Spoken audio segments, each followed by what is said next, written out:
By using relevant cost approach compute, अब ये लफ्ज़ खुद लिखेगा, रेलेवेंट कॉस्टिंग वाला चैप्टर 14 वाला सवाल यहाँ से आपको पता लग जाया करेगा, इस तरह कोई लफ्ज़ लिखेगा आपके लिए, ठीक है। Minimum bid price using relevant costing principles वगैरह, ठीक है। तो रेलेवेंट कॉस्ट अप्रोच को यूज़ करते हुए कहता है compute minimum price per unit. ओहो, मैंने तो रिवाइज ही नहीं कराया आपको, हैं जी, रिवाइज तो करना चाहिए था ना जी। तो फटाफट इसको रिवाइज कर लेते हैं जी। 3 तरह के सवाल मैंने आपको कहा था इसके अंदर आया करते हैं। या आपसे वो evaluation of one of contract करवाएगा, ये, या कॉन्ट्रैक्ट की प्राइस मांगेगा, या मिनिमम प्राइस मांगेगा। आसान था, मुश्किल नहीं था। ये 3 ऑप्शंस, ये 3 तरह की वर्किंग, सेम वर्किंग। अगर आपसे वैल्यूएशन कराए वन ऑफ कॉन्ट्रैक्ट की, तो रेवेन्यू वन ऑफ कॉन्ट्रैक्ट का लेना है रेलेवेंट इनकम्स में, और रेलेवेंट कॉस्ट में यही जो हमने असूल पढ़े अभी, इन असूलों के मुताबिक relevant cost of material, labour, fix overhead, non current asset और अदर रेलेवेंट कॉस्ट लेकर अगर पॉजिटिव रिजल्ट है तो company should except one of contract, negative है तो रिजेक्ट। अगर वो कह दे जी मुझे आपने कॉन्ट्रैक्ट प्राइस बतानी है, क्या बिड करें, क्या प्राइस करें, हम क्या प्राइस कोट करें, तो यही रेलेवेंट कॉस्ट उठाकर ले आनी है, सारी रेलेवेंट कॉस्ट निकालनी है और उसमें प्रॉफिट ऐड करके आपने कॉन्ट्रैक्ट प्राइस बता देनी। और अगर वो आपसे कहे मिनिमम बिड प्राइस बताओ, तो फिर ये रेलेवेंट कॉस्ट ही मिनिमम बिड प्राइस होती हैं, फिर इसके अंदर आपने प्रॉफिट को ऐड नहीं करना होता, ठीक है। तो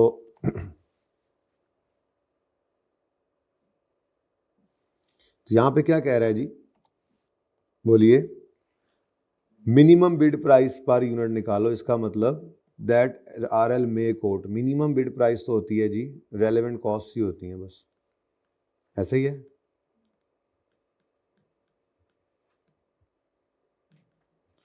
चलो अब जरा जल्दी से सवाल को पढ़ लेते हैं। 20 नंबर का सवाल। Ring Limited is engage in manufacture and sale of customised products in January 2020। RL entered into an agreement with Gamma Limited for manufacture and supply of 3500 units of a customized product Zing at 4000 per unit। अच्छा जी, RL ने इसी खुशी में, ये जो zinc का order आया ना, इस खुशी के अंदर RL ने आगे प्लेस कर दिया, खुशी क्या, जाहिर सी बात है, कॉन्ट्रैक्ट पूरा करना है तो मटेरियल खरीदना तो होगा ही। और RL placed an order for raw material AA2 and supplier agreed to supply the material in second week of March। जनवरी में कॉन्ट्रैक्ट हुआ है ना जी, ओके। और हमने ऑर्डर प्लेस कर दिया है, तो सप्लायर ने कहा ठीक है जी, मार्च में आपको माल मिल जाएगा। RL has also hired skilled labour for the production of zinc, बंदे भी हमने जो है वो हायर कर लिए। हाउएवर फरवरी के अंदर GL वेंट बैंकरप्ट। चलो, हसरत उन गुंचों पे जो बिन खिले मुरझा गए। कॉन्ट्रैक्ट जिसने किया था वो ही दिवालिया हो गया, उल्टा वो ही दिवालिया हो गया। अब क्या करें, अल्लाह की मर्जी। लेकिन शुक्र है, अल्लाह एक दर बंद करता है, कई खोल भी देता है। एक सवाल मुश्किल आता है, कई आसान भी आ जाते हैं। हाँ, उम्मीद अच्छी रखनी, गुमान अच्छा रखना है, पॉजिटिव रहना है पर्चे में। RL, हमें तो सर, हमें तो ये हमें तो इतना आसान सवाल आ ही नहीं सकता। जो आसान सवाल पर्चे में देखते हैं ना, हमें तो ये आ ही नहीं सकता। क्यों नहीं आ सकता भाई? जो एक मुश्किल आया, हमारे सारे वैसे ही होंगे। क्यों भाई, हद हो गई। RL has recently been approached by Sigma Limited for production and supply of 3500 units of D-Zinc which is modified version of zinc। चलो जी, शुक्र है, जिंक तो अब गया लेकिन डी जिंक बच गया, यानी कि डी जिंक अब बना देंगे। RL can use the ordered raw material and hired skilled labor for this product। ये बड़ा शुक्र है, वरना तो गड़बड़ हो जानी थी, हमें पेनल्टी पड़ जानी थी ऑर्डर की कैंसिलेशन की, लेबर को छोड़ने की। ठीक है ना जी, कॉन्ट्रैक्ट होते हैं ना, बाइंडिंग होते हैं। The production of D zinc will take 3 months। Production of D-Zinc will take 3 months। Following information has been filed in this regard। ठीक है जी। अब मशीनरी, स्पेशलाइज्ड मशीनरी, पूरा रेलेवेंट कॉस्टिंग ना इसमें बाकायदा सही मानों में टेस्ट किया जैसे होना हक बनता है ना, पूरा उन्होंने चैप्टर 14 उसने पकड़ के सारा इसमें चेक किया। ठीक, पढ़ो। Specialised machinery will be needed to produce D zinc, special machine चाहिए। Following proposals are under consideration. Lease करा लो, मशीन क्या करा लो जी, लीज करा लो, यानी किराए पे ले लो for 3 months at monthly lease rental of, 3 महीने के लिए किराए पे लो और महीने किराया कितना कर लो, 2.5 लाख। लेकिन साथ ही क्या करना पड़ेगा, अप फ्रंट पेमेंट करनी पड़ेगी आपको, रिफंडेबल सिक्योरिटी डिपॉजिट ऑफ वो। अब ये पैसे कहीं से अरेंज करने पड़ेंगे। डेनमार्क आइसक्रीम याद है, थोड़ा सा एडवांस में पैसे देने थे तो कहीं से अरेंज करने थे, और चलाकर बिजनेस के साथ साथ पैसे दे रहे हों फिर हमें कहीं से अरेंज नहीं करने पड़ते, बिजनेस खुद ही कमा रहा होता है। किराया जैसे था, साल का किराया एडवांस दे दो या हर महीने एरियर में दो, समझ आया? उसमें फाइनेंस कॉस्ट आई थी, यहाँ पे भी आनी चाहिए कि अगर आप ये मशीन लेने जाते हैं तो सिर्फ 2.5 लाख पर मंथ के हिसाब से 3 महीने किराया नहीं है, बल्कि जो 50 लाख रुपया आपने अरेंज करना है कहीं से, वो उसकी भी तो कॉस्ट पड़नी है। तो कहते हैं जी the front payment will be finance through running finance at the rate of, वो बैंक से लोन लेके जी हम ये एडवांस पे कर देंगे। As per lease terms monthly maintenance cost of 15,000 will be borne by the lessor, यानी ये 15,000 हमें क्या हो जाएगा, बच जाएगा। हमें 15,000 नहीं देना पड़ेगा, मतलब हमें क्या करना पड़ेगा, 2.5 लाख इंटू 3 months 3, और साथ में 50 लाख का 20% पर एनम है, तो ये 3 महीने के लिए हमने ये कॉस्ट भी लेनी। ये एक ऑप्शन। अब इससे एक रेलेवेंट कॉस्ट निकलेगी।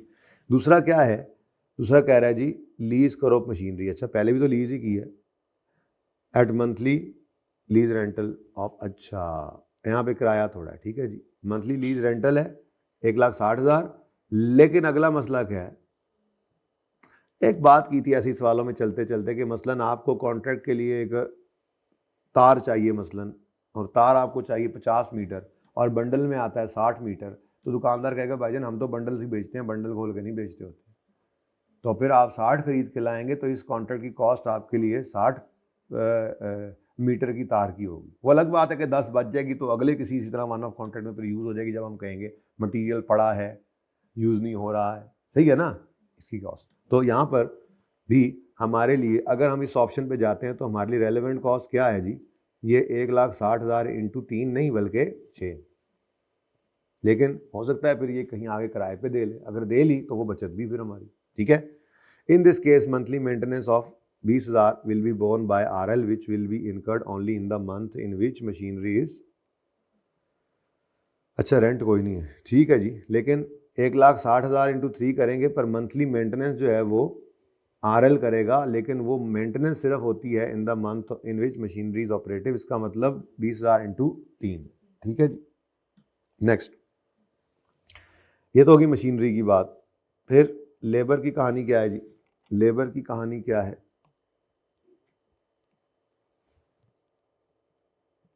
अच्छा मटेरियल है, मटेरियल की कहानी, डायरेक्ट मटेरियल की कहानी क्या है जी, following raw materials will be available, will be required. Raw material require कौन कौन से हैं, डी जिंक के लिए 15 units of AA2। RL had already ordered 50,000 units of AA2, ये वही है, ये ठीक है। ऑलरेडी इनको कितने कितने ऑर्डर कर चुके हैं, ये 50,000, ठीक है। अच्छा, अब आए कहता है एट 75 रुपये, ठीक है, 75 रुपये के हिसाब से ही आ जाएंगे under the original contract of zinc. अच्छा, अब ये ना कहना कि ये संक कॉस्ट है, ये संक कॉस्ट है, बोलो नहीं, लिया नहीं ना हुआ बेटा, यही तो बात है, अभी तो वो मार्च में आना था। तो अगर मिसाल के तौर पे ये कॉन्ट्रैक्ट एक्सेप्ट ना करते तो हो सकता है हम इसको कैंसिल करते, कैंसिल करने की पेनल्टी शायद बच जाए, वो रेलेवेंट हो जाए आगे जाकर, लेकिन ये संक कॉस्ट नहीं है, ये पास की कॉस्ट नहीं है। हमने डी जिंक का ऑर्डर आया है तो अभी ये मंगवाने हैं, वरना हो सकता है आगे, मुझे नहीं पता, अभी आगे 6 महीने पहले कराया था सवाल पिछली रिवीजन क्लास के अंदर, अभी मुझे नहीं याद, मे भी ऐसा हो, मैं तो ऑप्शन बता रहा हूँ, ये होती हैं चीज़ें इस तरह से। तो हो सकता है वो कहे कि जी हम कैंसिल करते तो हमें लाख रुपए पेनल्टी पड़ जाती, अब कैंसिल नहीं कर रहे तो पेनल्टी बच गई। हाँ भाई, मैसेज मैंने किया है कुछ, देखा है? कितनी देर लगेगी? बस ठीक है, मुझे बताना, सवाल पढ़ के फिर मैं ब्रेक करता हूँ। बात सुनो भाई, पॉज करना जरा अहमद जी। तो करंट मार्केट प्राइस 80 हो गई है भाई। 80 का क्या करना, ये 50,000 यूनिट्स हमने भी कॉन्ट्रैक्ट किया हुआ है, हमें 75 का ही मिलेगा, ठीक है। अच्छा, लेकिन 15 यूनिट्स चाहिए। Each unit of D zinc को कितने कितने यूनिट चाहिए जी? 15। हर unit of each unit of D zinc पर कितने यूनिट्स लगते हैं इस मटेरियल के? 15। अब हमारा ऑर्डर कितने डी जिंक का है? 3500 डी जिंक। कितने गए, मतलब लब नहीं रहे ये 3500 नहीं, ये तो दूसरा पहले वाला है ना, जब हमारे हालात खराब हो गए थे। और फिर ये 3500 यूनिट्स ऑफ डी जिंक, और each unit of D zinc requires 15 units, ठीक है। तो 3500 इंटू 15 करो जरा, 52,500 यूनिट्स चाहिए इस मटेरियल के। हमने ऑर्डर सिर्फ कितना किया हुआ है? 50। तो ये 50 तो हमें 75 के हिसाब से ही मिल जाएंगे, लेकिन जो ऊपर वाले 250 है, 250 2500 हैं, उसके लिए फिर हमें क्या रेट, ठीक है ना जी, ये समझ आ गई बात। नेक्स्ट, अगर कॉन्ट्रैक्ट फुलफिल ना होता तो कॉन्ट्रैक्ट वैल्यू की पेनल्टी हमें पड़ जानी थी कितनी जी? If the contract not fulfilled, a penalty of 20% of contract value will be payable by RL। तो ये अब हमें क्या हो जाएगी जी? बचत हो जाएगी। बोलो क्या ख्याल है?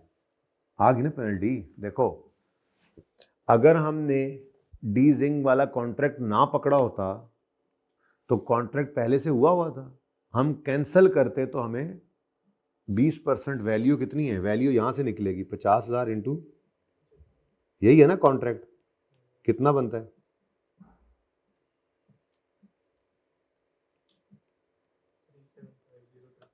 3750 का 20% हमें पेनल्टी पड़ जानी थी। 7,50,000 रुपए की पेनल्टी पड़नी थी। जिंक वाला ऑर्डर जब आया था तो हमने ये तो कॉन्ट्रैक्ट कर लिया था। अब कॉन्ट्रैक्ट बाइंडिंग होता है, तो यार देखो ना, वो भी तो फंसा हुआ है। अब आज चीज 80 की होगी, वो भी तो 75 की देगा। यही तो कॉन्ट्रैक्ट होता है, दोनों तरफ से बाइंडिंग है कॉन्ट्रैक्ट, ठीक है। अब अगर डी जिंक वाला ऑर्डर ना आता तो हमें 7.5 लाख रुपए उस बंदे को देने पड़ते, कैंसिल करा देते, भाईजान ना भेजो, ऑर्डर हमारा कैंसिल हो गया। तो कहता ठीक है 7.5 लाख रुपए मुझे दे दो। लेकिन क्योंकि डी जिंक आ गया तो ये 7.5 लाख हमें बच गए, ठीक है। और दूसरी चीज, इसको संक कॉस्ट क्यों नहीं कहा? क्योंकि ये ऑलरेडी हमने खरीदे नहीं हुए थे। क्या हम कहें, हाँ अगर खरीद चुके होते तो फिर ये पेनल्टी ना आती, फिर ये संक कॉस्ट बन जाती, ओरिजिनल कॉस्ट, और फिर हम अगले वो वाले कॉन्सेप्ट्स लगाते कि मटेरियल पड़ा है, यूज में नहीं है। अगली बात समझ आई है? खरीद लेते तो फिर मटेरियल ऑलरेडी इन स्टॉक होता, फिर अगले रूल लगते, रेगुलर यूज में नहीं है तो क्या होता है, स्क्रैप हो सकता है, या वो किसी और मटेरियल की जगह यूज हो सकता है, ठीक है, या वो मतलब उसका कोई यूज नहीं है, वो रूल्स लगते। फिर परचेज कॉस्ट क्या हो जाती? Sunk cost. लेकिन अभी खरीदा नहीं था, इसलिए ये क्या हो गई? रेलेवेंट। ये 52 कितना आपने निकाला था? 3750। ये कॉस्ट आपको पढ़नी है, प्लस 2580 रुपए के हिसाब से खरीदेंगे, ये भी कॉस्ट आपको पढ़नी है। डी जिंक के लिए ये खरीदने की कॉस्ट पड़ गई, और ये सेविंग डी जिंक की वजह से मिली है। ये सेविंग डी जिंक की वजह से मिली है, तो ये फिर इस कॉस्ट को कम करेगी। रेलेवेंट टू दिस कॉन्ट्रैक्ट ये सेविंग है, ठीक हो गया। चलें आगे, मजे का था पॉइंट। एक और भी है जी, 10 यूनिट्स ऑफ A78 जी, 10 units of A78 available in market at 110. However, it can also be produced internally at a variable cost of 80. Fixed cost absorb वाली ना absorb वाली नहीं, internally produced would be subject to 20% normal loss। हाँ जी, अब 110 का बाहर से मिलना है हमें, ये कितने में पड़ेगा? कितने में जी? 80 में। अब लेकिन नॉर्मल लॉस भी है। अब नॉर्मल लॉस ऑफ जी, इनपुट होता है आउटपुट होता है? चुप हो तो। अब रिक्वायर्ड कितने हैं पहले तो ये बताओ?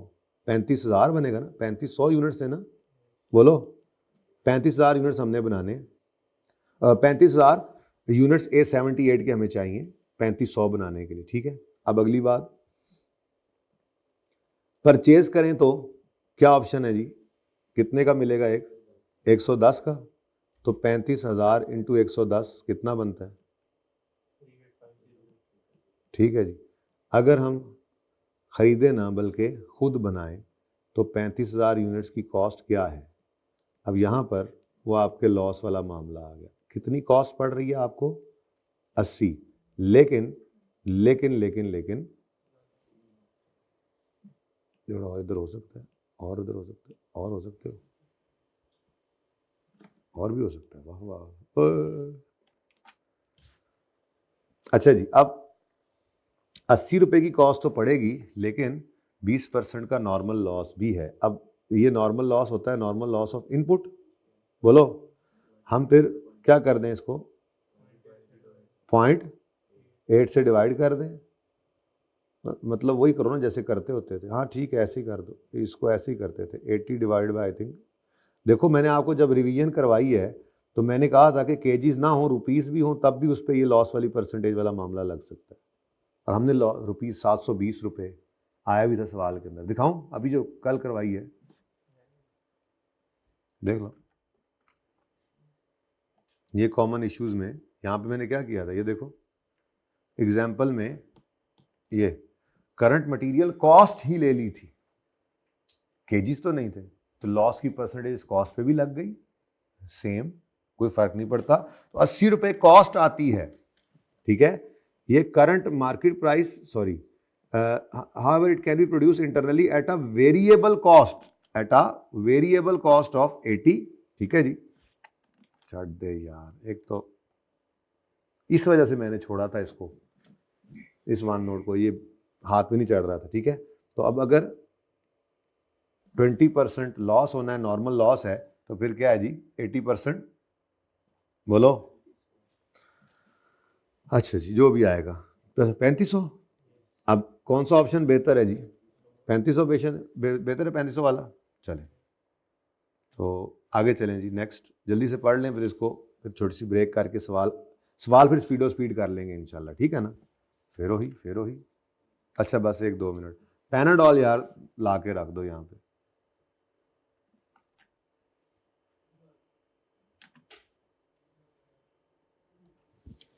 पाँच यूनिट्स C11 के चाहिए। मार्केट प्राइस C11 की 20 रुपये है। However substitute material D50 can also be use after processing at a cost of 15।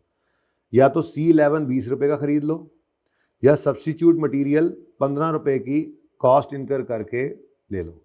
Presently 5000 D50 available हैं स्टॉक में, सब्सटीट्यूट वाले, ठीक है ना। और ओवर परचेजिंग हुई थी, D50 परचेज हुए थे, चढ़ो जितने परचेज हुए थे, और बिक सकते हैं। तो ये 3 रुपये भी फोरगो करने हैं हमने, और 15 रुपये हमने कॉस्ट भी इनकर करनी है। इसका मतलब हमें ये डी एक 18 रुपये में पड़ गया ना बेटा, 18 में। ये डी अगर हमने C11 की जगह यूज करना है, ये डी अगर हमने C11 की जगह यूज करना है तो हमें 15 रुपये की प्रोसेसिंग करनी पड़ेगी। ये कॉस्ट आ गई, प्लस D50 स्क्रैप के तौर पे बिक सकता है, अब वो भी नहीं बेच पाएंगे। तो हमें कॉस्ट कितनी फिर पड़ी? क्या फोरगो किया हमने? 3 रुपया फोरगो किया और 15 रुपये की कॉस्ट पड़ी, तो 18 रुपये में हम ये D50 अपने C11 की जगह यूज कर रहे हैं, तो 18 रुपये हमारी कॉस्ट है। तो भाई वैसे 20 का मिलना है C11, तो बेहतर है ये 5000 तो आप यूज कर लें यही वाले। ठीक है, 18 रुपये में पड़ गए। चाहिए कितने हैं? 3500 इंटू 5 करो जरा, 17,500 चाहिए। 5000 ये यूज कर लो, इनकी कॉस्ट आपको 18 पड़ रही है, बाकी जाके बाजार से खरीद लो। ठीक है, नेक्स्ट डायरेक्ट लेबर है। स्किल्ड लेबर आपको चाहिए। आरएल ने हायर किया स्किल्ड लेबर थर्ड पार्टी से एट 1000 पर आवर, हो under original contract of zinc. Order accept, if order from SL is not accepted 200 labour hour would become idle and RL will have to pay. अब ये क्या है? ये irrelevant portion है, लेकिन सिर्फ 200 घंटों का, ये रेलेवेंट हो गया। ठीक है, इसका सिर्फ लेंगे 50%, ओके, बाकी पूरे पैसे ले लेंगे। If SL offer is accepted then the zinc would be produce in batches of इतने। सुभान अल्लाह, इसकी कसर रहती थी। And the first batch would required 400 skilled labour. और किधर चल पड़ा है? लर्निंग कर्व इफेक्ट, यहीं पे तो मैंने पढ़ाया था असल में आपको, रेलेवेंट कॉस्टिंग में ही लर्निंग कर्व पढ़ा दिया था, याद है ना? ठीक है, और फिर वो रिसेंट टाइम वाले सवाल में भी रिवाइज हो गया, ठीक है। Effective for the first 4 batches only, the index of learning is इतने। 1.5 hours of semi skilled labour भी रिक्वायर्ड है और इसकी शॉर्टेज है, ठीक है। 4000 आवर्स सिर्फ अवेलेबल हैं 600 रुपये के हिसाब से, और अगर labour willing to do overtime होगी तो 50% हायर रेट होगा। 1500 आवर्स मैक्सिमम कर सकते हैं। अल्टरनेटिवली अनस्किल्ड लेबर को लेके आ सकते हैं, लेकिन इनको हमें 300% टाइम लगाएंगे ये, और इनको कम कर सकते हैं हम अगर ट्रेनिंग दे लें। ओवरहेड्स जो हैं वो शरीफ से हैं इस सवाल के अंदर। हमारी रिक्वायरमेंट है minimum bid price 3500 of units of D zinc. Question number पता नहीं कौन सा, ये कौन सी अटेम्प्ट है जी? स्प्रिंग 20 का क्वेश्चन नंबर 4 है और नाम है इसका रिंग लिमिटेड। नहीं, minimum bid price, minimum bid price of 3500 D zinc.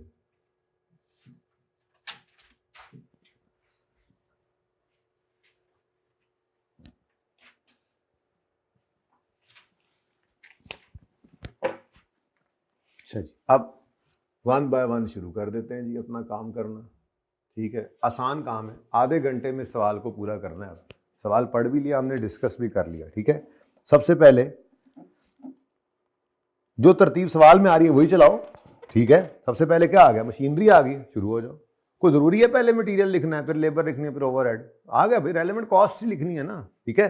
सबसे पहले क्या कर लो, relevant cost of specialised machinery निकालते हैं हम, ठीक है। तो ऑप्शन ए 2.5 लाख वाला लेकिन इंटरेस्ट के साथ, ऑप्शन बी 1,60,000 वाला 6 महीने के हिसाब से लेकिन उसके साथ, तो ये दोनों हैं, दोनों ऑप्शन में से जो लोअर होगा वो सिलेक्ट कर लेंगे। तो working number 1 specialised machinery, option A. Option A क्या है जी? हायरिंग कॉस्ट 2,00,000 में चलाएंगे सवाल, ठीक है। 2,50,000 इंटू 3 मंथ्स, आंसर 750। लेकिन उन्होंने कहा था 50 लाख रुपया एडवांस पे करो, और हमने कहा जी अच्छा उसके अरेंजमेंट ये कर रहे हैं कहाँ से? रनिंग फाइनेंस से, जो 20% पर एनम इंटरेस्ट पे मिलेगा, ठीक है। तो फाइनेंस कॉस्ट, इंटरेस्ट कॉस्ट जो भी लिख लें फॉर इनिशियल डिपॉजिट, तो 5 मिलियन का लोन लेना पड़ेगा 20%, और ये 3 महीने बाद रिफंडेबल है ना, वापस मिल जाएगा, ठीक है। वापस ना भी मिले तो हमारा कॉन्ट्रैक्ट खत्म हो जाएगा, फिर कहीं और डाल देना इसको। ये क्या हो सकता है? इस कॉन्ट्रैक्ट से तो रेलेवेंट इतनी ही कॉस्ट बनती है, ठीक है जी। लो जी, कितना आ गया? 1,000। ये एक ऑप्शन आ गया। बी ऑप्शन, बी ऑप्शन क्या है जी? आप उसको 6 महीने के लिए किराए पे लें, 6 महीने से कम किराए पे वो नहीं मिलता। 160 इंटू 6, आंसर 960। लेकिन इस केस में इधर मेंटेनेंस कॉस्ट लेसर की जिम्मेदारी थी, जिसका एसेट है, जिसकी मशीन है। लेकिन इस केस में याद है सवाल पढ़ाया ना, ये देखो, as per lease term monthly maintenance 15,000 की वो लेसर बोर्न करेगा, लेसर बियर करेगा। लेकिन यहाँ पे किराया कम है, पर उसने कहा मेंटेनेंस आपने करनी, और इस मशीन की मेंटेनेंस भी पुरानी होगी, शायद 20,000 है, लेकिन मेंटेनेंस सिर्फ उन महीनों की जिन महीनों में काम चलना है, मशीन ने चलना है। तो फिर यहाँ पर मेंटेनेंस कॉस्ट आ गई। तो मेंटेनेंस कॉस्ट कितनी है जी? 20,000 इंटू 3 महीने, कितना बना? टोटल क्या बना? लो जी, फिर तो वही मशीन ठीक है, क्या ख्याल है? हाँ, एक हो सकता था ये, अगर ऐसा को ऑप्शन दे देता, कहता कि जी मिसाल के तौर पे जो 3 महीने इस मशीन ने फारिग होना है, हम उसको आगे किराए पे दे सकते हैं, सब लीज कर सकते हैं, हो सकता था ना। मैंने क्या बोला कि 6 महीने की लेना, 3 महीने कॉन्ट्रैक्ट पे लगनी है, 3 महीने फारिग पड़ी हुई है, तो कह देता कि जी मिसाल के तौर पे सब लीज हो सकती है, तो फिर हम उसको माइनस कर देते रेंटल इनकम को, शायद फिर ये बेहतर हो जाता। पर फिलहाल तो हायर ऑफ ए और बी लेना है हमने। ओके जी, कॉस्ट है लोअर ऑफ, ये मैंने चेक नहीं किया, मैं भूल के लिख गया जी। मैं क्या, मैं गोली क्यों करानी। 1000 ये क्या है जी, हमारी रेलेवेंट कॉस्ट। तो यहाँ पे हमने आकर लिखा relevant cost of specialised machine, working number 1000। अब ये पॉजिटिव लिखे ना, कॉस्ट सी तो निकालनी है, उसी रेवेन्यू से माइनस नहीं कर रहे, बस कॉस्ट इकट्ठी निकाल रहे हैं। अच्छा जी, next machinery is done. Next is direct labour.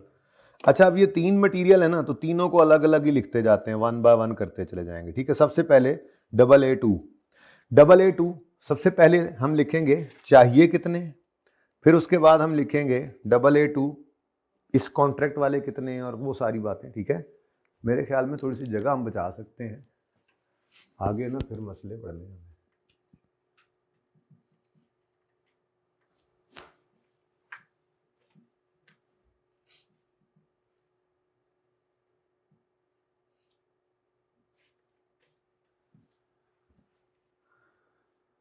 और उसके बाद आप शुरू कर दें अगला काम, मैं तो जगह बना रहा हूँ, तो काम किया हुआ है आपने, और मार्कर्स की भी तलाश जारी है अभी तक, पता है आपको।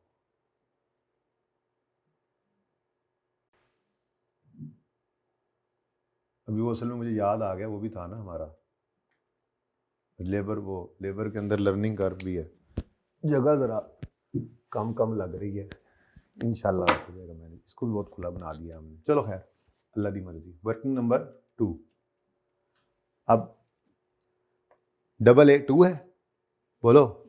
रॉ मटेरियल क्या क्या लिखा हुआ है, लफ्ज़ रॉ मटेरियल लिखा हुआ है ना, मटेरियल डायरेक्ट मटेरियल, तो डायरेक्ट मटेरियल AA2।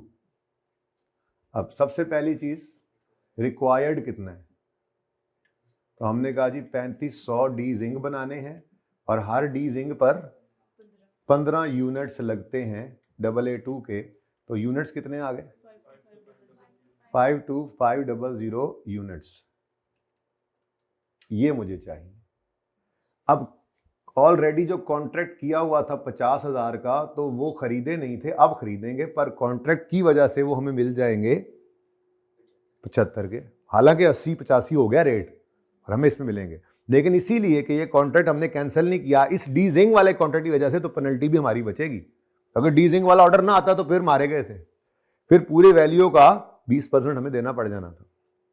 समझ आ रही है? ठीक है, तो फिर सबसे पहले 50,000 तो 75 वाले ही पकड़ लो, बाकी 2500 80 के हिसाब से ले लो, और ये जो पेनल्टी है, ये पेनल्टी अब आपको नहीं पड़ी, पेनल्टी ऑफ 20% इज सेव्ड। ठीक है, तो सेविंग इन पेनल्टी ये रेलेवेंट बेनिफिट है। ठीक है जी, ओके डन।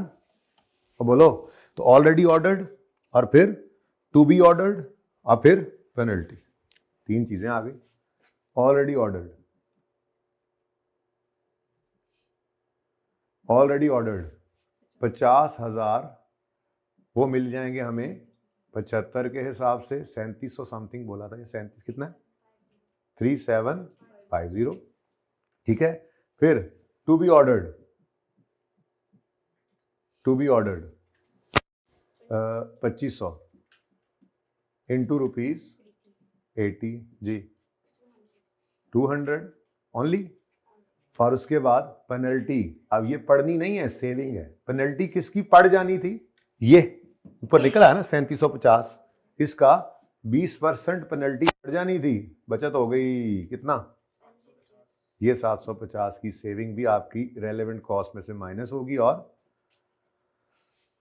52,500 यूनिट्स की रेलेवेंट कॉस्ट आ गई आपके पास, कितनी जी, 3200।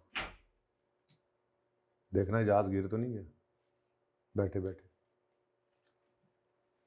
नहीं बच गया। जहाज बहुत कोने पे बैठे, ध्यान करना।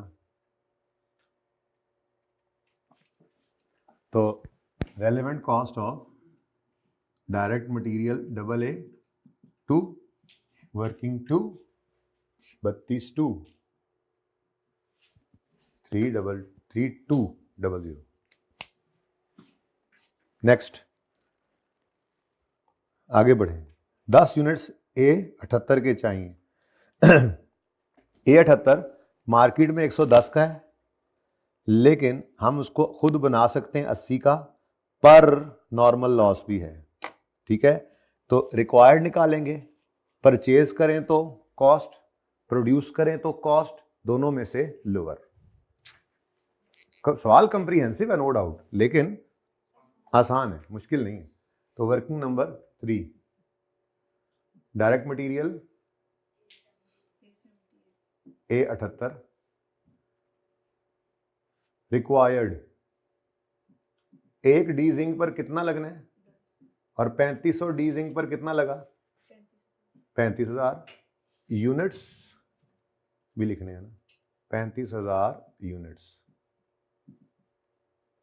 अब या खरीदें या बनाएं, टोटल कॉस्ट निकाल लेते हैं। ठीक है, इधर देखो, इफ प्रोड्यूस्ड तो 35,000, नहीं सॉरी, पहले परचेज कर रहे थे, बोल रहा था, पहले लिखा इफ परचेज तो 35,000 इंटू 110 टोटल।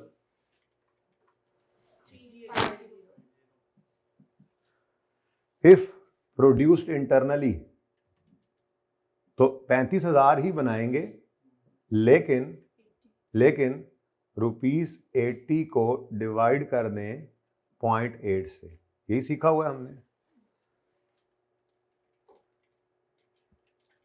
असल में 80 रुपीज आउटपुट उसने दिया हुआ है, प्रोडक्शन की कॉस्ट लगेगी 80 रुपए, जबकि पढ़ लो ना,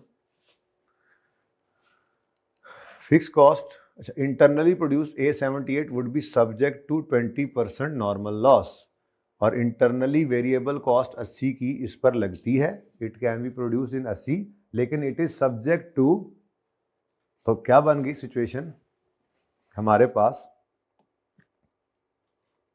इनपुट कॉस्ट कितनी है ये नहीं पता, हमारे पास लॉस की परसेंटेज है, और आउटपुट उसने दिया हुआ है कितना जी, ₹80, कितने परसेंट लॉस, चुप हो तो x का। ठीक है, ये उधर जाके क्या हो जाएगा, माइनस, यही करते थे ना। तो x के लिए आप सॉल्व करें तो ₹80 डिवाइडेड बाय, तो यही मैंने डायरेक्ट लिख दिया, क्योंकि आप बड़े हो गए आप, इसलिए डायरेक्ट लिख दिया। ओ भाई खलो जा यार, तू थे कितने,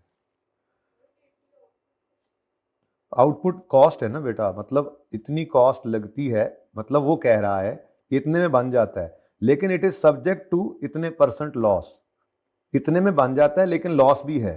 तो इस तरह से, वरना आप फिर सिंपल कर लेते, आप क्या करते, 80 इंटू 1.2 कर रहे होते शायद। ठीक है,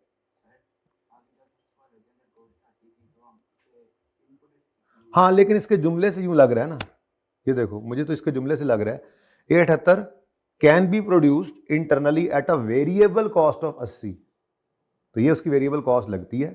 ठीक है, लेकिन इट इज सब्जेक्ट टू इतने % नॉर्मल लॉस, तो इसलिए फिर मैं कह रहा हूं इसमें लॉस भी ऐड कर ले। वो तो प्रॉपर कार्ड दिया हुआ है, मटेरियल कॉस्ट टोटल गिवन है, तो हम कहते थे ये जनाब हमारी इनपुट कॉस्ट है, तो हमने आउटपुट पे जाना होता था फिर। ठीक है ना, मतलब लॉस चेंज होता था जब, तो नॉर्मली आपको देता ही क्या है, आउटपुट दे देता होता है, और आपने परसेंटेज इनपुट पे लगानी होती। कितना बन रहा है वैसे,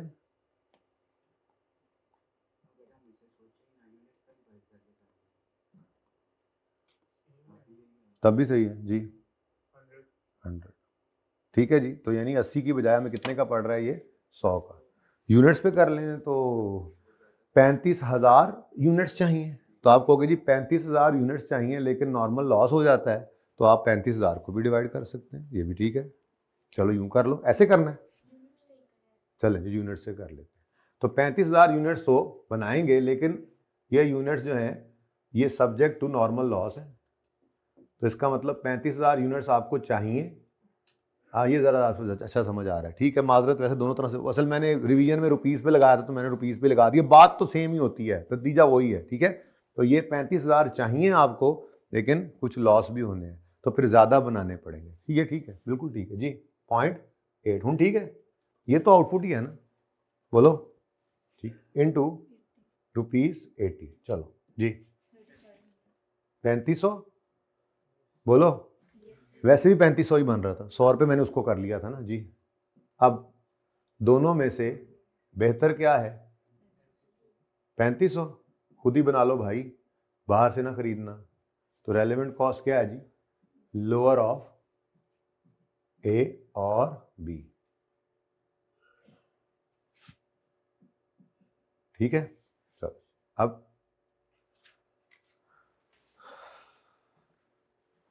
relevant cost of direct material A 78, working number 3 3500।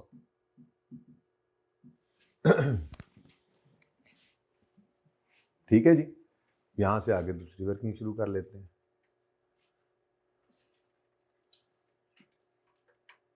Next क्या है जी? और मटेरियल है अभी? ये 3800 था ना, ये 3800 ही है ना, ओके। अच्छा जी, नेक्स्ट वर्किंग क्या है जी? किसका मामला है जी? C11 भी है। अच्छा जी, ये तो वो है ना जिसको शायद हमने प्रोसेस करना है सब्स्टिट्यूट के साथ, सब्स्टिट्यूट को जी। C11 5 चाहिए, तो 3500 इंटू 5 17,500 चाहिए। D50 हमारे पास पड़ा है, अवेलेबल इन स्टॉक। अब नजर आ रहा है कि ये D50 जो है ये फर्दर प्रोसेसिंग 15 की लगवाता है अपने पर, और फिर इसको हम बेच नहीं पाते स्क्रैप के तौर पे, इसको इधर यूज करते हैं। तो फिर नजर आ रहा है ये कितने में पड़ा हमें? 3 + 15 हमारे क्या 4। अगर हम इस D50 को C11 की जगह यूज करेंगे तो हमने क्या खोना है? एक तो हमने 3 रुपए खो देने हैं क्योंकि ये हमें स्क्रैप या वापस सप्लायर को देकर मिल रहे थे। दूसरा, हमारी जेब से कुछ और भी निकलना है। हाँ, एज इट इज D50 नहीं लग सकता, C11 चाहिए। D50 उसकी जगह इस्तेमाल हो सकता है, लेकिन 15 रुपए फर्दर प्रोसेसिंग की कॉस्ट इनकर करेंगे और 3 रुपए स्क्रैप वैल्यू 4 को करेंगे। तो हमने क्या खोया इस D50 को हमारे इस कॉन्ट्रैक्ट में यूज करने पर? 18 रुपए। बाजार से अगर C11 खरीदने जाए तो कितना? 20।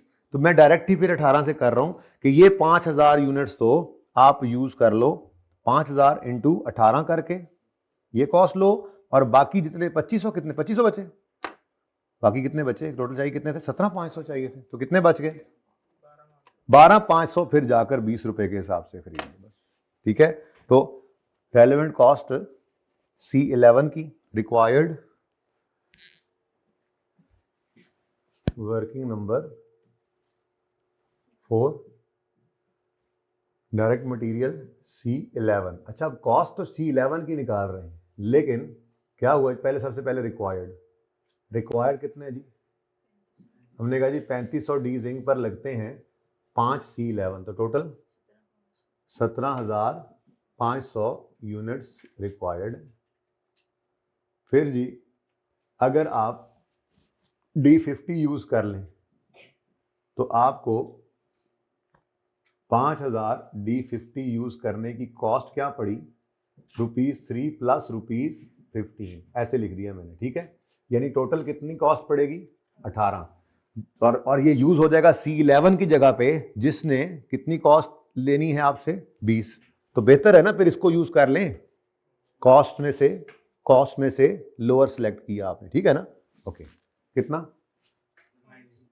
90, ओके 90। उसके बाद बाकी C11 खरीद लो जी 12,500, और ये बाजार से आपको मिलेगा। तो ये मैं बता रहा था कि देखो ना, ये 18 का, ये 20 का, तो इसलिए 18 वाला जी 250, और total 340 is the relevant cost of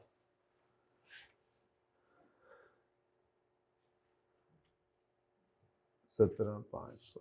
थोड़ा सा जगह बाची रही है तो जी, तो ये जनाब रेलेवेंट कॉस्ट आ गई आपकी C11 की और 340 relevant cost of direct material C11 working number 4। ठीक है, चेक कर लो, तसल्ली से देख लो। मुझे लगता है कुछ एक दो शक्लें देख के शायद मुझे समझ नहीं आई।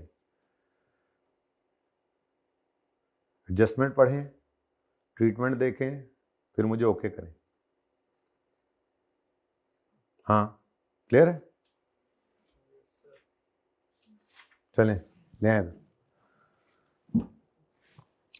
अच्छा भाई, डायरेक्ट लेबर में कुछ स्किल्ड लेबर लगनी है और कुछ सेमी स्किल्ड लेबर लगनी है। डायरेक्ट लेबर में कुछ स्किल्ड लगेगी, कुछ सेमी स्किल्ड लगेगी। अब आसान नंबर हमेशा पहले ले ली करते हैं हम, ठीक है ना। तो सेमी स्किल्ड भी कोई आसान नहीं है, पर स्किल्ड ज़रा बहुत लंबा काम है, क्योंकि स्किल्ड के अंदर क्या लग रहा है, लर्निंग कर्व। तो मेरे ख्याल में पहले फिर सेमी स्किल्ड ही कर लेते हैं, ठीक है। ओके, सेमी स्किल्ड 1.5 घंटा चाहिए हमें, तो टोटल 35 एवरी यूनिट ऑफ डीजिंग, तो 3500 इंटू 1.5 करें तो 5250 सेमी स्किल्ड आवर्स चाहिए, ठीक है। अब shortage of semi skilled labour है और सिर्फ 4000 लेबर आवर्स अवेलेबल हैं 600 पर, ठीक है जी। तो 4000 तो 600 के हिसाब से हमने यूज कर लिए। टोटल कितने बताए अभी आपने? ये इसी तरह से रिक्वायर्ड पहले ऊपर लिख लेंगे ना, 5250 में से 4000 तो आ गए, बाकी कितने बचे? 1250। अब 1250 आवर्स के लिए क्या कहता है वो? यार इधर तो हाइलाइटर भी एक ही है उस्ताद। चलो जी, 12,500 यूनिट्स के बारे में कहता है, however labour is willing to do overtime at 50% higher rate, लेकिन वो भी कहाँ तक? चलो ठीक हो गया ना, 1250 चाहिए तो 1500 तक वो करेंगे, हमारा काम हो गया, ठीक है। अब आप इनसे ओवर टाइम करवा लें, लेकिन 600 इंटू 150 करोगे तो कितना बनेगा? 900 रुपए के हिसाब से। एम आई राइट? बोलो 600 इंटू 1.5 करो ना, 900 ही आता है, ठीक है। अब ऑप्शन 1 क्या बना? ऑप्शन 1 क्या बना?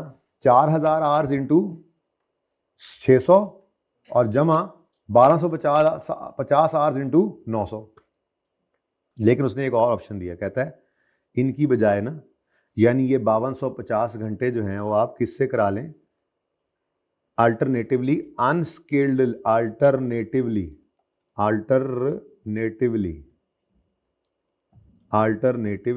ओह ये क्या लिख रहा है, कैसे लिख रहा है? ये कोई पेन भी डिफरेंट है। चलो अल्टरनेटिव, अच्छा अल्टरनेटिवली ऐसे डिंगा चिब्बा आ गया। Alternatively unskilled labour can be hired at 200। ओए 600 कहाँ, 200 कहाँ?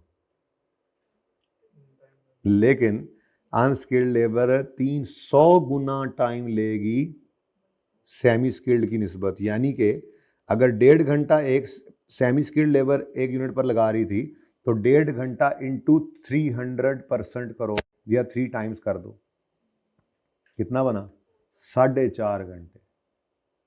4.5 घंटे लगेंगे, लेकिन ये रिड्यूस होकर 250 पे भी आ सकता है। मतलब 300% अगर करें तो बना क्या इस तरह से, 1.5 इंटू 300% या 3 कितना बना था जी? 4.5 लेबर आवर्स अनस्किल्ड लगाएगी और 200 रुपये के हिसाब से देना है। लेकिन कहता है ऑप्शन ये है कि इसको कम कर सकते हैं हम अगर इनको ट्रेनिंग दे दें। तो ट्रेनिंग देंगे तो कितना टाइम लेंगे ये? 250%, 2.5 टाइम्स, कितना बना? अब यहाँ से आवर्स तो कम हो गए, लेकिन ये कम तभी होंगे जब इनको ट्रेनिंग देंगे, और ट्रेनिंग है टोटल 300 की। तो यूं कर लेंगे ना, एक ऑप्शन तो ये हो गया 4.5 इंटू एक यूनिट पर लगना है 3500 इंटू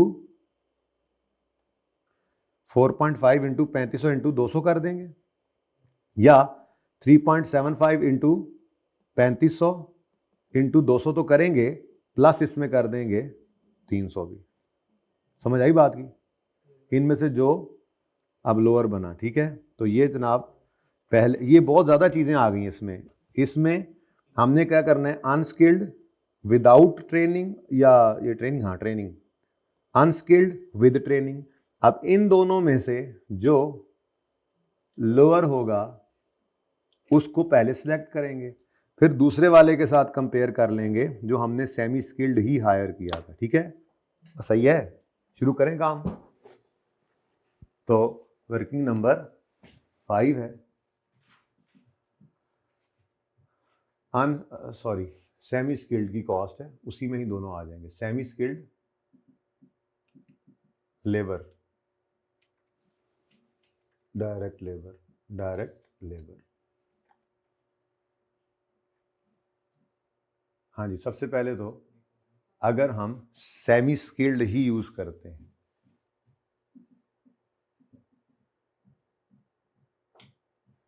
तो फिर रिक्वायर्ड लेबर आवर्स कितने, तो हमने कहा जी 3500 यूनिट्स बनाने के लिए हर एक यूनिट पर तो 5250 लेबर आवर्स लगेंगे, जिसमें से 4000 लेबर आवर्स 600 रुपए के हिसाब से अवेलेबल हैं और 1250 कितने से, यानी अखीर कर दी सवाल में सब कुछ ही डाला हुआ है इसमें। ठीक है जी, तो नॉर्मल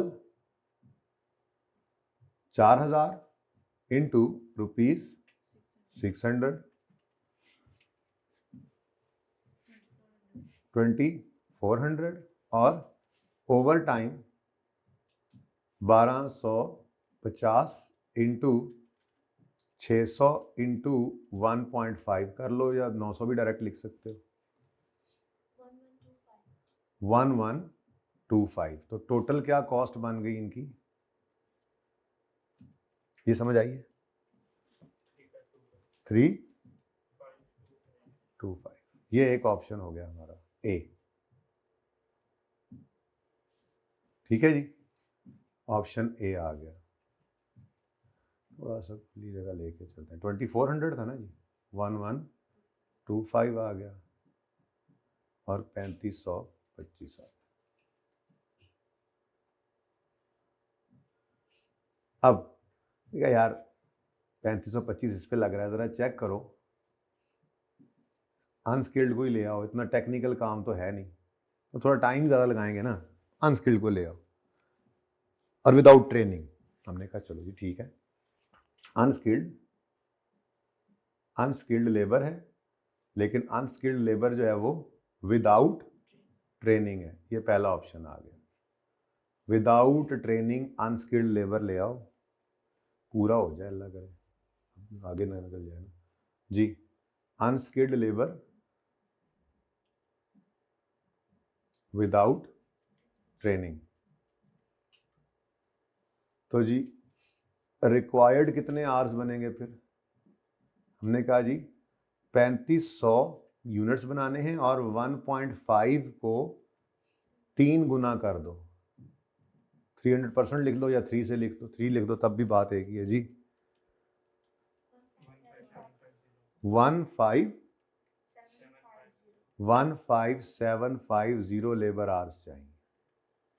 ठीक है जी, अब विदाउट ट्रेनिंग है तो इनकी सिर्फ हायरिंग कॉस्ट आएगी, ऐसे ही है, बोलो, तो हायरिंग कॉस्ट 15750 इंटू ₹200, आंसर 3150। तो ऑप्शन ए ये है, ऑप्शन बी, लो जी ए से तो बेहतर हो गया बी, क्या ख्याल है, लेकिन अभी एक और ऑप्शन भी है कि अनस्किल्ड को थोड़ा ट्रेन कर लो विद ट्रेनिंग। अगर विद ट्रेनिंग आपने इनको हायर करना है तो रिक्वायर्ड आवर्स थोड़े कम लगेंगे, 3500 इंटू 1.5 इंटू 250% या 2.5, 13125 लेबर आवर्स जी बच्चों। अब लेकिन इनमें ट्रेनिंग भी देनी पड़नी है, तो हायरिंग कॉस्ट पहले लें, कितनी जी, 13125 इंटू ₹200, 26,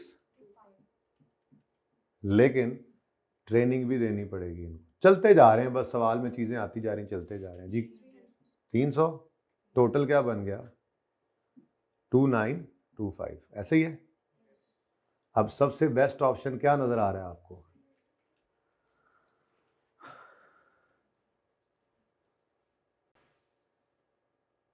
टू 2925 और यही बेस्ट है, सी ऑप्शन।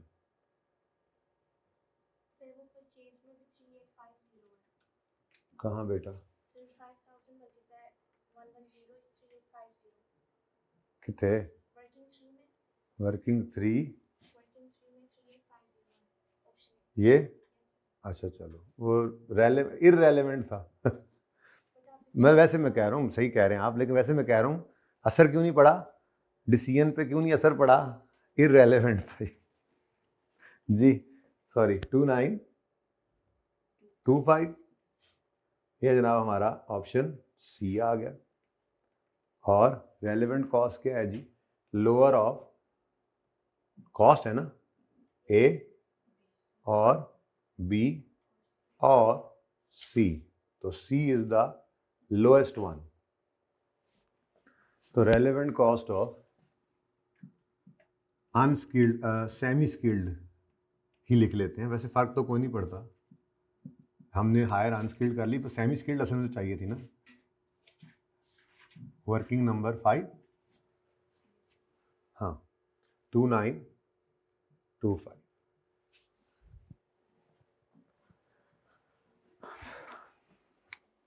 अच्छा, वेरिएबल ओवरहेड्स भी उसने किसके साथ जोड़े हुए हैं? स्किल्ड के साथ, इसीलिए आप स्किल्ड की तरफ ही चलते हैं। स्किल्ड आवर्स हो गए तो ये भी साथ ही हो जाना है, ठीक है।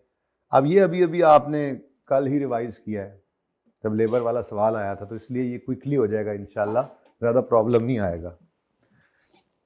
आरएल ने स्किल्ड लेबर हायर की हुई है थर्ड पार्टी से, जो कि 1000 रुपये घंटा लेती है ओरिजिनल जिंग वाले हिसाब से। तो 200 तो आइडल हो जाने थे, यानी इनको अब पैसे देकर बिठाया होना है ना। तो अगर पहला कॉन्ट्रैक्ट ना आता तो 200 आइडल हो जाते, 200 आवर्स जो बार ना कहीं और काम पे लगा लेते ना, बार 200 आइडल हो जाते। तो 200 घंटों का 50% आपने कमिट किया हुआ है, यानी इन 200 घंटों की रेलेवेंट कॉस्ट क्या होगी? 1000 का 50%। ठीक हो गया जी, और सही है। तो आइडल आवर्स का तो 200 इंटू 1000 का 50% लग गया। अब बाकी जो यूनिट्स हैं उन पर लर्निंग कर्व देखना पड़ेगा हमें, ठीक है। तो आगे वो कहता है, if SS offer is accepted, D zinc would be produced in batches of 350 units. अब 3500 डिवाइडेड बाय 350 करें तो 10 बैचेस, ठीक है। And first batch would require 400 घंटे। तो total labour hours to produce निकालेंगे हम, क्योंकि फर्स्ट 4 बैचेस तक वो कह रहा है लर्निंग चलनी है। तो total labour hours to produce 4 batches, ठीक है। उसके बाद फोर्थ का टाइम निकालेंगे, ठीक है ना। तो फोर्थ का टाइम निकालकर अगले 6 बैचेस पे डाल देंगे। अच्छा, अब टोटल टाइम जो निकलेगा मिसाल के तौर पे आ जाता है जी, वैसे कितने बन रहे हैं ये 200 घंटे और ये 300, चलो खैर मिसाल के तौर पे 2500 घंटे आ गए। मिसाल के तौर पे 2500 आवर्स क्या आया हमारे पास? Total to produce 3500 units. अब इन 2500 में से आपने 200 की रेलेवेंट कॉस्ट लेनी है 500, और फिर बाकी 2300, पता नहीं 2500 होंगे या क्या होंगे, वो हमारे अभी निकलने हैं ना। तो वो जो भी निकलेंगे, जो मुझे पता है वो 2500 2200 जो भी आर निकल आए टोटल आपके टू प्रोड्यूस 10 बैचेस। मैंने कहा मिसाल के तौर पे वो निकले 2500। अब कॉस्ट निकालते हुए इन 2500 आवर्स को आप 1000 से मल्टीप्लाई करने लगे थे, किसी ने रोका, भाई 200 घंटे तो ये वाले हैं, ये वाले। तो 200 घंटों को 50 से, और बकाया जितने रह गए उनमें से उनको फिर पूरे 100% से मल्टीप्लाई कर देना, ठीक है जी, सही है। तो जी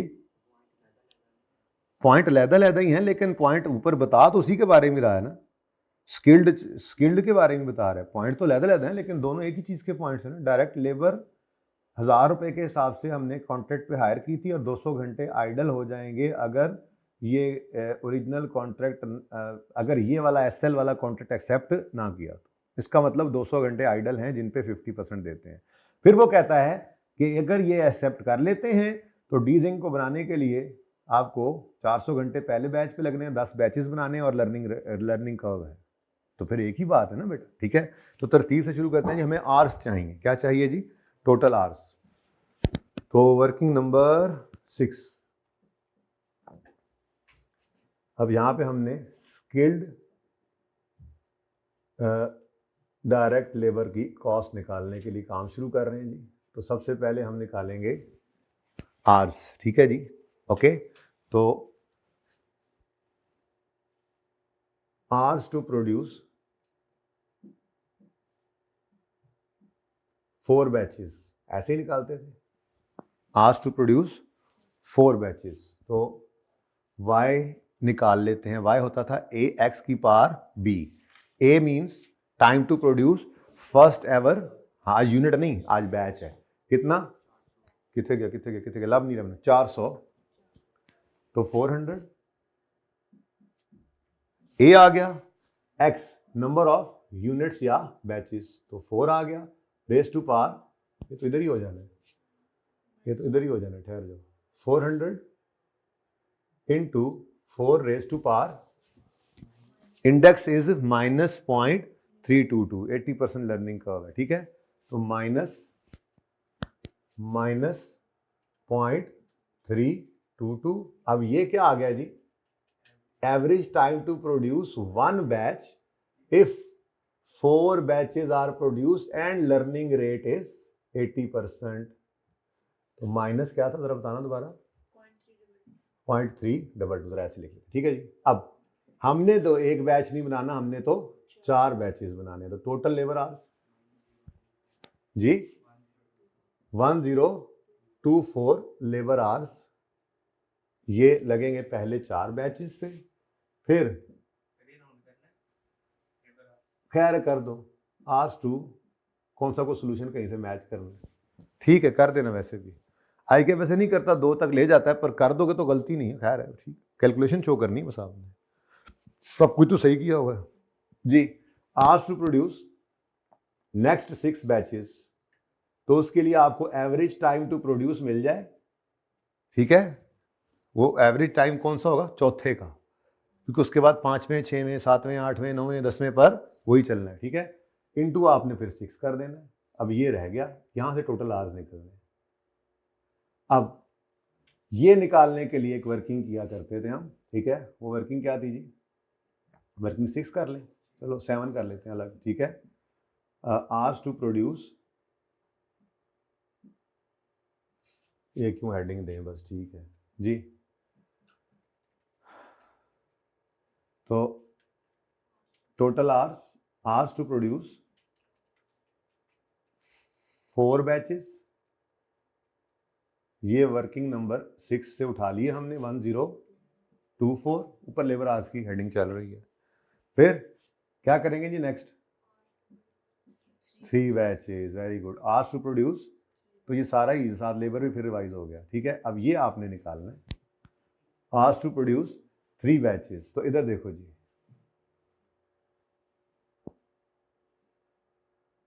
जी, पहले बैच पर लगते हैं 400 घंटे, और अगर हम 3 बैचेस बनाएं और लर्निंग कोफिशिएंट, ये लर्निंग का ये कोफिशिएंट ये है,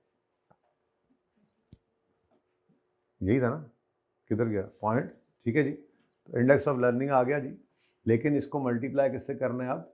3 से। आंसर 4, ये ठीक है ना? अच्छा चलो, पर ठीक है चलने दो जी। 181 क्या है जी? Time to produce, hours to produce, fourth, hours to produce 4th batch. अब इसने आगे चलना है, इसका मतलब 181 लेबर आवर्स लगेंगे चौथे बैच पर, वर्किंग नंबर 7 से लिया आपने, और इसको 6 से मल्टीप्लाई करें तो टोटल 2110 लेबर आवर्स आपको चाहिए डी जिंक के लिए, ठीक है। अब वर्किंग 8 में आप कॉस्ट निकाल लें। अब 2110 पे 1000 नहीं लगाना, ये टोटल आवर्स है। वो जो मैं 2500 बोल रहा था असल में कितने आए हैं, 2110, ठीक है। तो 2110 आवर्स में से 200 आवर्स आइडल वाले हैं जिन पर 1000 का 50% नहीं 500 कॉस्ट पड़नी है, और 2110 माइनस 200 जो है बाकी जो बचेंगे उस पर पूरा 1000, ठीक है। तो देखो स्किल्ड डायरेक्ट लेबर की, अब यहाँ पे तो हमने आर्स ही निकाले थे, वर्किंग 6 की कोई एडिंग ना दें, सी की एडिंग अब दे लेते, वैसे पड़ी हुई है, पड़ी रहने दे, कुछ नहीं होता। मैंने कहा जरा आपको कॉस्ट मिल जाए ना यहाँ से। तो वर्किंग 8 में क्या निकाल रहा हूँ अब, डायरेक्ट लेबर, डायरेक्ट ये कौन सी लेबर थी, स्किल्ड लेबर कॉस्ट। तो क्या देखें जी, आइडल आवर्स कितने हैं जी, 200, इनकी कॉस्ट लेनी है आपने 1000 का 50% जी, 10 या 100, ओके। ये अब रुपीज इन 1000 चल रहा है, ठीक है, ऊपर आवर्स चल रहे थे। नेक्स्ट, उसके बाद रिमेनिंग, अब रिमेनिंग आवर्स 2110 आवर्स वर्किंग 6 से आए, ऐसे ही है, जो टोटल डी जिंक के लिए हमें चाहिए। इनमें से 200 आवर्स तो ये हो गए, बाकी बचे 1900 समथिंग जितने भी हैं, उनका रेट क्या है, पूरा 1000 जी, 1910 टोटल कॉस्ट आ गई।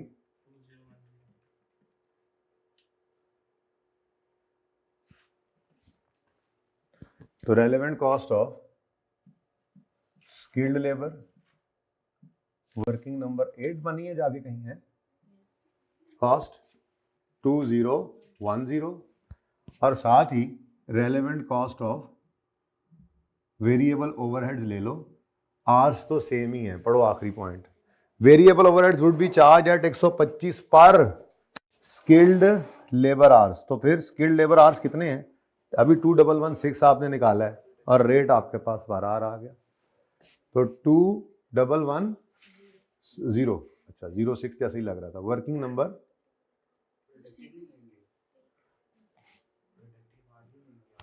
प्रोडक्टिव ही लेंगे, काम तो ये हुआ है, ये काम होना है, ये काम होना है, इसमें कोई वेला नहीं बैठना उन्होंने। वो जो 200 घंटे वो वेले बैठे थे, इधर तो काम ही करेंगे, इधर उनको काम पे ही लगाया है, रेलेवेंट कॉस्ट हमने कम ली है। ये 2110 घंटे डी जिंक बनाने के लिए हमें चाहिए, ये वेले नहीं बैठे रहे, ठीक है ना, ओके। ये प्रोडक्टिव आवर्स ही हैं। तो 2110 working number labour hours working 6 into 125 जी, 264। कुछ रहा तो नहीं गया जी, इधर तसल्ली कर लें।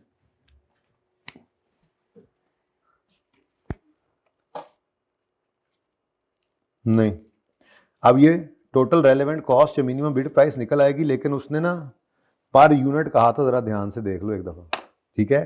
तो टोटल निकाल लेते हैं और उसको डिवाइड कर देंगे 3500 यूनिट से, ठीक है। तो यहाँ पे क्या आ गया जी, टोटल रेलेवेंट कॉस्ट, जिसको आप मिनिमम बिड प्राइस भी कह सकते हैं, और वो कितनी है, 239, और अगर आप इसको डिवाइड कर दें number of units of D zinc से, तो वो 3500 है, हाँ सॉरी 3.5, तो डिवाइडेड बाय 3.5 करेंगे तो 3783 क्या आ गया जी, minimum bid price per unit. अब ये एक काम करें ना, ऊपर रुपीज इन 1000 लिखा हुआ है, कंफ्यूज ना हो, इसको यहाँ पे ब्रेक लगा दें, ठीक है। ये ब्रेक लगाने के बाद यहाँ पर आप पर यूनिट निकालने की वर्किंग ऐसे अलग कर लें, ज़्यादा बेहतर है। 13239 डिवाइडेड बाय 3.5 इज दिस, ठीक है जी, रुपीस इतने पर यूनिट।